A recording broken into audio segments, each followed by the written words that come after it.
95 apresenta Check-up no rádio.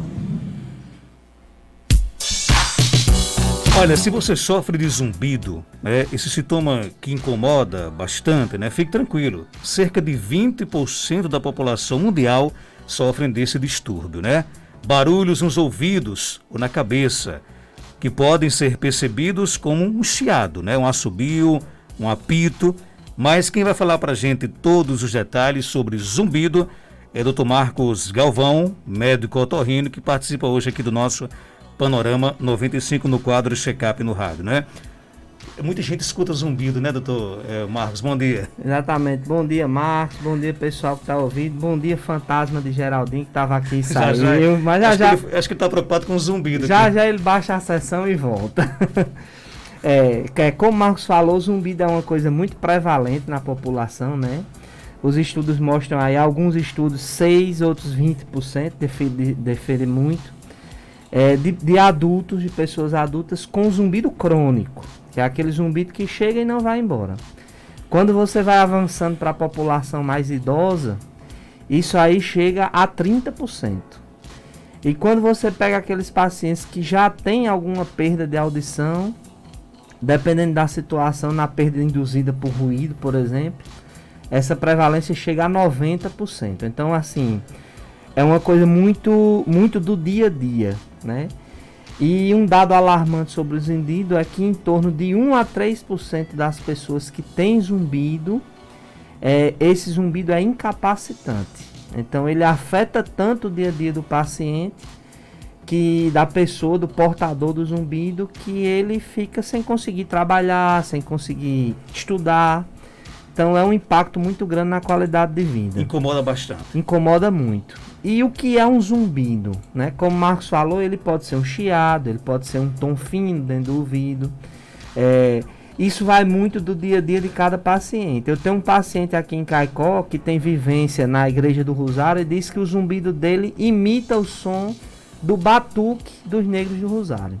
Então isso vai depender muito de cada pessoa, E zumbido é a percepção de um som sem que tenha uma fonte sonora do lado. Então eu estou num ambiente totalmente silencioso e tô lá ouvindo o meu zumbido. Então é assim, realmente é um tema interessante. A busca no consultório com a queixa é muito comum. E é uma infinidade de causas que a gente numa entrevista só não consegue falar de todas elas de jeito nenhum. Mas quais são as principais, por exemplo? A principal causa de zumbido é quando o paciente está acometido de uma perda de audição, Então, quando ele está acometido de uma perda de audição, seja ela de qual natureza, o zumbido vem atrelado. 86% dos pacientes que têm perda de audição têm zumbido. E dependendo da causa da perda, essa frequência aumenta mais. Então as principais causas de zumbido são causas que a gente chama otológicas. São aquelas causas que vêm do próprio ouvido. Mas assim, existem doenças hormonais, por exemplo, os distúrbios da tireoide, a gravidez que aumenta muito, que modifica muito o ambiente hormonal da mulher, a menopausa, que é aquele período chamado de climatério, podem provocar zumbido. Causas cerebrais como AVCs, traumatismos cranianos, alterações vasculares intracerebrais, causas cervicais. Então, pessoas que têm problema de coluna, problema da musculatura do pescoço, podem ter zumbido. Disfunção da ATM, que é quando essa articulação que a gente tem da mandíbula, que faz a gente abrir e fechar a boca, está um pouco desgastada, ou até com um distúrbio funcional, que é quando ela não está funcionando bem, pode provocar zumbido. E aí as doenças do ouvido, otites, otosclerose, perda de audição, presbiacusia, que é a perda pelo envelhecimento, e aí é uma infinidade de causas. O simples acúmulo de cera no ouvido geralmente gera um zumbido que o paciente fica tão incomodado que ele não consegue ficar esperando em casa, não. Ele corre para tentar limpar. O estresse causa também zumbido? Muito, muito. O zumbido está muito relacionado com o fator emocional. Então a gente tem pacientes que têm zumbido só por causa de um ambiente estressante, de uma vida estressante que ele está passando naquele momento. E isso gera zumbido e piora o zumbido que ele já pode ter. Em alguma fase o zumbido chega a ser normal e quando é que ele deixa de ser normal? Não, normal ele nunca é. Zumbido sempre é um problema que o paciente que está ocorrendo com o paciente. Como eu disse, seja a nível do ouvido ou extra-ouvido. Tem tratamento para isso? A grande maioria das causas de zumbido tem tratamento, sim, né? Zumbido não é uma coisa que ele deva surgir e você deixar para lá. Principalmente se for um zumbido de um ouvido só, né? Aquele zumbido de um ouvido só, eles tem que ser extensivamente investigado. Uma das principais causas do zumbido unilateral é um tumor, né, um tumor benigno que cresce no nervo auditivo chamado chivanoma do acústico. Então, todo paciente com zumbido de um ouvido só tem que procurar o médico para descartar outras causas e para pesquisar a presença ou não desse tumor. Mas o zumbido tem tratamento, basta tratar a causa. Não vou lhe dizer que na maioria das vezes a gente consegue curar o zumbido. Se eu dissesse isso, a gente estava mentindo, né? Mas numa boa parcela dos casos, dependendo da causa dele, a gente consegue tratar e bem.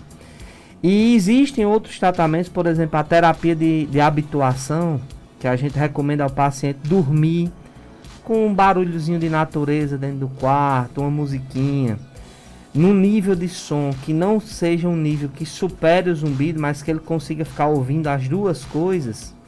Ao longo do tempo, a expectativa é de 6 a 18 meses, o cérebro aprende a mascarar aquele zumbido, por um mecanismo que a gente chama de plasticidade neuronal. Então, só em fazer isso, muitas vezes a gente consegue um ganho muito grande na qualidade de vida do paciente.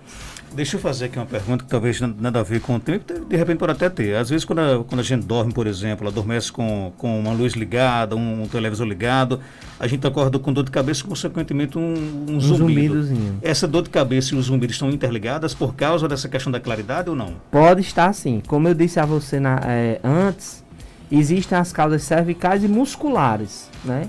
Então, às vezes, quando você dorme num ambiente que não está confortável, que tem estímulo visual ou auditivo na hora de dormir, você tensiona essas musculaturas crânio-cervicais e essa musculatura acorda tensa e essa tensão tanto gera a dor de cabeça como pode gerar os zumbidos.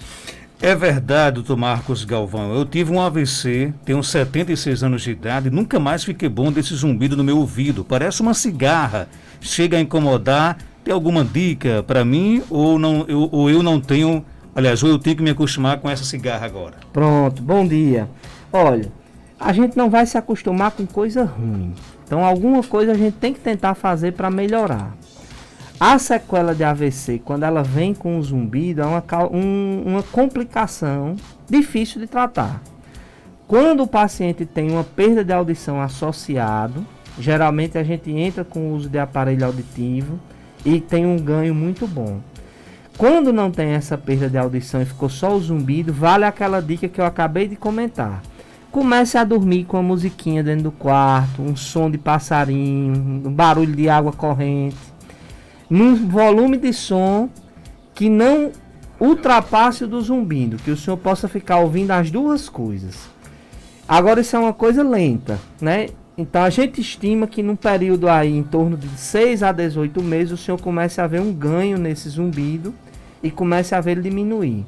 Vale muito a pena começar, principalmente numa situação dessa. Agora essa dica de dormir relaxado, com a musiquinha ali, o som da natureza, vale só para quem tem zumbido? Nada, isso ajuda a todo mundo, né? Então quanto mais relaxante o ambiente que a gente está dormindo, melhor. Para a gente ter uma qualidade de sono e, consequentemente, uma qualidade de vida. Eu já vi aqui que Geraldinho gosta. Ele gosta. Né, da musiquinha. Geraldinho dorme com o som das baleias. Muito bem, olha aí. Dos peixes, né? Ele tem... Olha aí. É chegado numa baleia ou num tubarão? O zumbido, ele só dá no ouvido esquerdo ou nos dois? Não, o zumbido, comumente, ele é dos dois, certo? Comumente, ele é dos dois. Como a gente falou anteriormente, o zumbido de um ouvido só tem que ser investigado. Todos os zumbidos devem ser investigados. O de um ouvido só tem que ser investigado mais ainda. A gente tem que descobrir por que danado aquele ouvido que tem a mesma idade do outro tá com o zumbido e o outro não. Então alguma coisa de errado tem com ele. O ouvinte quer saber se tem dicas de aliviar, pelo menos, o zumbido. Já deu uma já, a né? principal dica é essa, certo? Para aliviar, em termos de tratamento. Só que assim, o zumbido está muito relacionado com o nosso estilo de vida. Então o paciente sedentário vai ter piora do zumbido, então vamos fazer atividade física. O paciente com alimentação errada, principalmente aquela pessoa que gosta de muito carboidrato, come muito doce, muita glicose. Isso afeta muito o ambiente do ouvido interno e piora o zumbido. A pouca ingestão de água piora o zumbido. Então assim, a gente tem que ter hábitos saudáveis. Não beber, não fumar, atividade física rotineira, alimentação saudável e principalmente procurar dormir bem. Hoje em dia a gente sofre muito com a qualidade de sono, aquele paciente que deita para dormir e fica com o celular, perdendo horas de sono com estímulo visual e sonoro. Então ele vai ter uma qualidade de vida muito ruim. Então a gente chama isso de higiene do sono.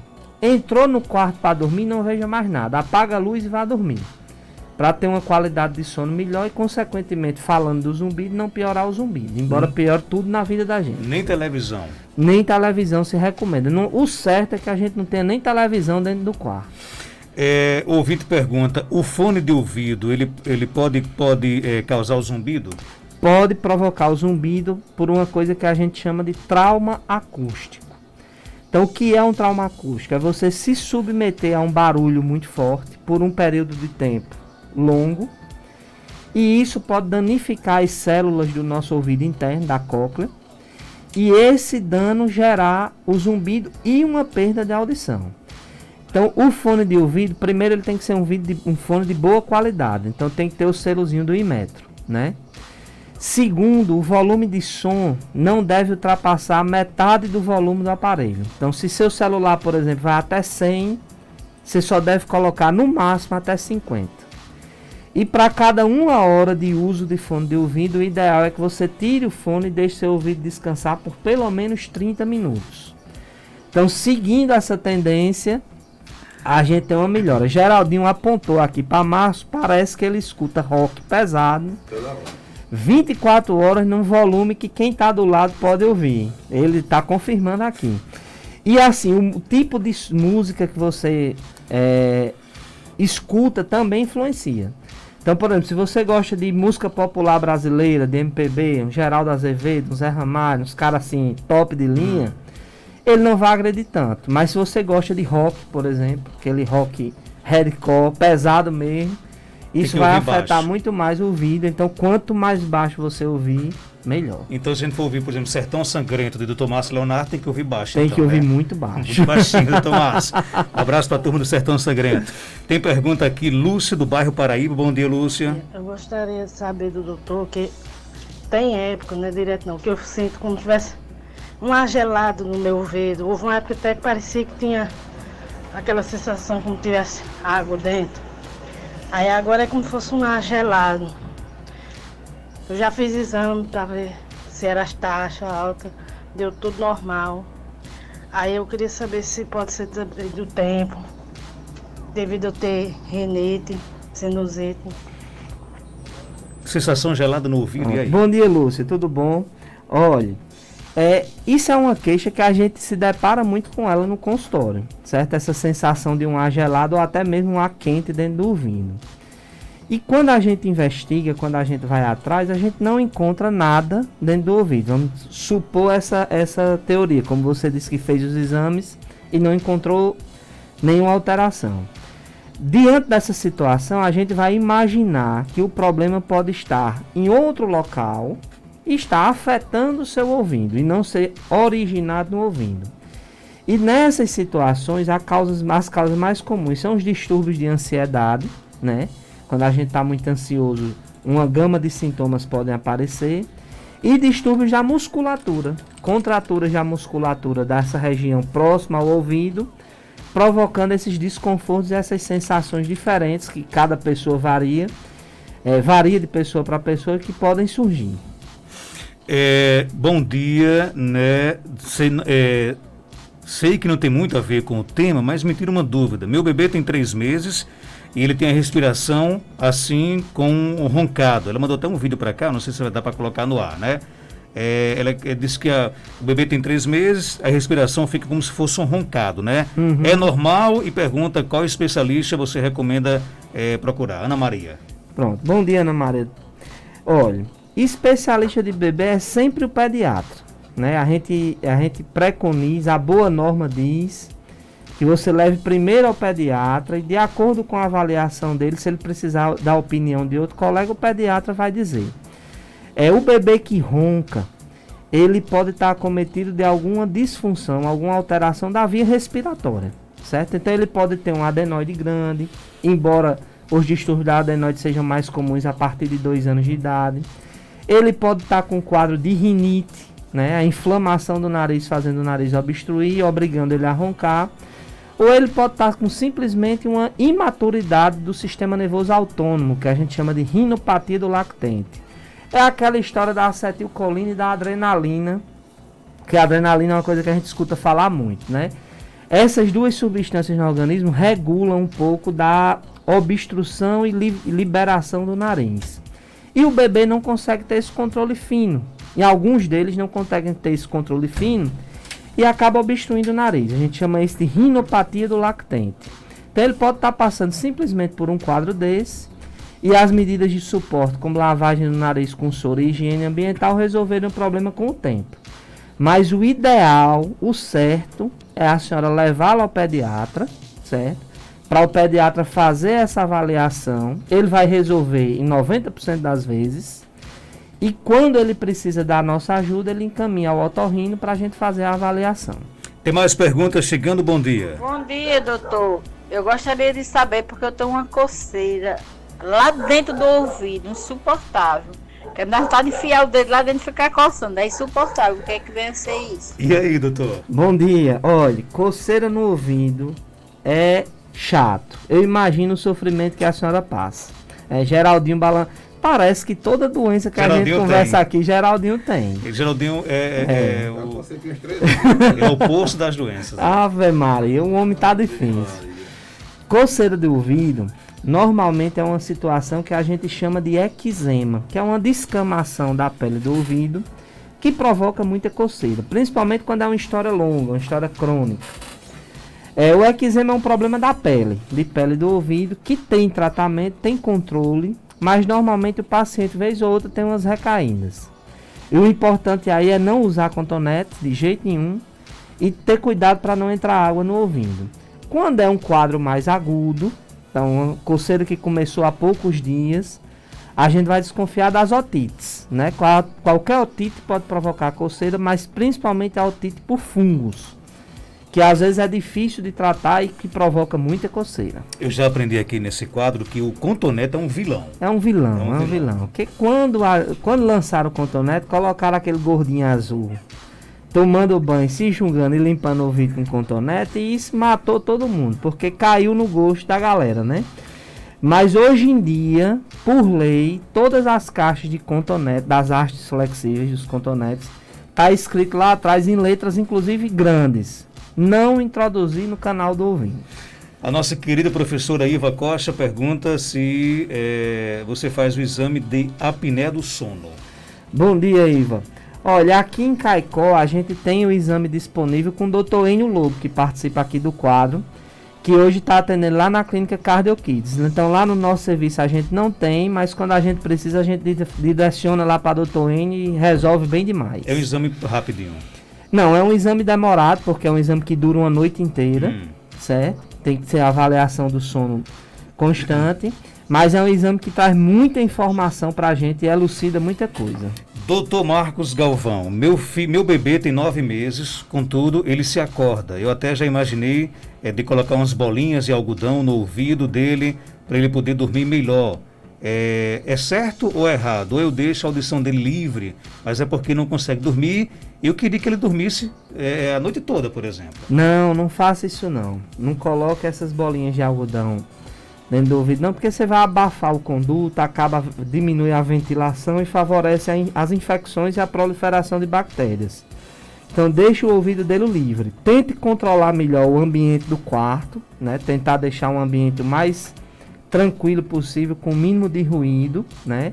e vá conversando isso nas consultas de rotina com o pediatra dele, né? Para ver o que é que pode estar acontecendo, se tem algum problema ou não, e ir acompanhando normalmente, mas não obstrua o ouvido dele com as bolinhas de algodão, não. Então, desaconselhado. Desaconselhado. Tem mais perguntas chegando? Bom dia, doutor Marcos, e bom dia, Marcos Dantas. Respeito de coceira, eu tenho uma coceira enorme nos meus ouvidos e na minha garganta. É uma coceira insuportável que meu marido diz que ninguém aguenta. E eu já percebi que essa coceira ataca mais em mim nos períodos menstruais. Tem alguma coisa a ver? Tem a ver? Olha, bom dia. O período da menstruação, do ciclo menstrual da mulher, infelizmente mexe muito com o organismo dela, né? Quem nunca passou pela história da TPM, ou sentiu os efeitos dela, né? Dentro de casa, vamos dizer assim. Então mexe muito com o organismo da mulher. A gente deu um exemplo anteriormente, que a questão da gravidez, do ciclo menstrual e da menopausa eram causas frequentes de zumbido. Então isso mexe muito com o ambiente da mulher, com o organismo dela. Então, muitas vezes a doença tem relação sim. Quando a gente encontra um paciente queixando-se de coceiras no ouvido, na garganta, no nariz, nos olhos, a primeira coisa que a gente vai investigar e pensar são nas rinites e nas faringites, né, que provocam coceira nessa região toda. Então vale a pena a senhora passar por uma avaliação para não ficar sofrendo com isso e não estar com o marido reclamando direto dentro de casa por causa da coceira. Mas provavelmente, como afeta a garganta também, e essa época do ano agrava muito por causa do clima muito seco, a gente vai estar diante aí de um quadro de rinite, de faringite, provavelmente. Doutor, por que às vezes a gente tem a sensação de que a garganta está pesada? Parece que colocaram um trator dentro da sua garganta. Isso acontece por causa de quê? Marcos, isso foi uma pergunta sua ou do ouvinte aqui? Do ouvinte. Seguinte. Eu apenas dei uma contextualizada. Entendi. Aumentou aquele ponto. Coloquei o trator na... É o seguinte, essa sensação de garganta pesada, eu vou interpretar a sua pergunta como se tivesse como se fosse uma sensação de tivesse alguma coisa presa ou entalada na garganta. A gente tem duas doenças que provocam muito isso. A doença do refluxo, muitas vezes o único sintoma do refluxo é essa queixa, que normalmente vem acompanhada de pigarro. E a outra doença que comumente provoca isso, além da faringite também, é a ansiedade, né? A ansiedade provoca um sintoma que a gente chama de globus histérico, que é a sensação de aperto e de peso na garganta diante de um estresse emocional. Ok, tem mais perguntas chegando? Bom dia, Marcos Dantas. Pergunta aí ao doutor, porque eu tenho muito medo de trovão e relâmpago. Aí eu tampo meus ouvidos com aqueles protetores que botam no embritador para mim não escutar. É ofensivo? E aí, doutor Marcos? Oi, bom dia. Olha, ofensivo não é, certo? Contanto que a senhora use apenas no período de inverno, quando tiver muito trovão e quando tiver muito relâmpago, que na nossa região não é uma coisa muito frequente e muito duradoura. Mas se a senhora fizer uso do protetor só nessas ocasiões, não se preocupe que ele não vai lhe afetar em nada na questão do ouvido. Não dá para usar sempre. Não dá para usar sempre, para ficar constante. Essa pergunta aí para colocar no ar procura, veja aí rapidinho. Já sei, né? Já sei que tem bomba por aí. Você imagina de quem seja, não? Será que é para colocar no ar? Veja só rápido, só o início aí, Vamos lá então. Iane Daniel, se prepare, viu? Bom dia, Iane. Bom dia para os Marcos que estão juntos. Doutor Marcos, eu gostaria de lhe fazer uma pergunta. Pergunte, Primeira, Ana. o senhor sabe que eu te amo, né? Muito, não sabe? E segunda, aquela coceira eterna do ouvido, realmente ela vai persistir até o fim da vida?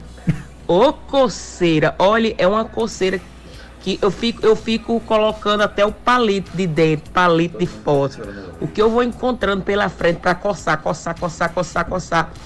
É algo assim absurdo.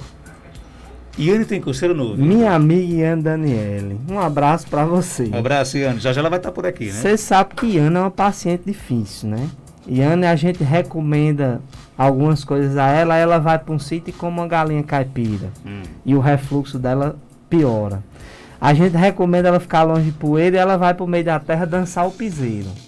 Então é uma paciente complicada, é difícil, a gente tem que entender isso, né? E Iane tem coceira no ouvido, né? Que é aquela questão do eczema que a gente comentou. Iane, até o fim da vida eu não posso lhe dizer, né? Na medicina como no amor, nem nunca, nem sempre. Mas que ela vai lhe acompanhar por um bom período, vai. E outra coisa, a mulher tem uma vida social muito agitada. Então, Faz isso muitas lives, né? faz muita live, conversa muito. E provavelmente ela não está cuidando muito bem desses ouvidos dela. Tô brincando, viu, Iane? Mas você já sabe do remédio. Começou a coçar, comece a usar. Tem mais perguntas, Geraldinho, né? Uma landra que dói próximo à garganta, embaixo do maxilar, significa o quê? Olha, no pescoço da gente existem vários gânglios que fazem parte do nosso sistema de defesa. Então, quando a gente está com algum problema inflamatório na garganta, no nariz, esses gânglios podem aumentar de tamanho, ficar inflamados e começar a doer. Então, isso pode ser só um sintoma de uma inflamação comum, que a gente vai usar aí uma medicação anti-inflamatória, vai tratar uma faringite que pode estar ali presente e desaparecer. Mas isso também pode ser sinal de uma doença mais séria, né? Não estou aqui para assustar ninguém, mas um câncer, por exemplo, da região de cabeça e pescoço pode se manifestar com o aumento de um gânglio desse. Normalmente os gânglios nessa situação ficam muito grandes, muito endurecidos. Quando a gente vai tentar mexer com eles, eles são muito presos. E o gânglio inflamatório comum não, é um gânglio normalmente pequeno, chega ali a no máximo 2 centímetros, doloroso, e quando a gente vai mexendo com ele, ele vai mudando de lugar, características benignas. Mas se isso está presente há algum tempo, o melhor é investigar, fazer uma ultrassonografia, ver a natureza para todo mundo ficar tranquilo. Dr. Marcos Galvão é médico otorrino, está na Clínica São José, na Rua Terezinha Leite, 1883, bairro Penedo, aqui na cidade de Caicó. Telefone 999-92-2923. Dr. Marcos, obrigado por sua participação. Por nada, muito obrigado e até a próxima, se Deus quiser. 7h50.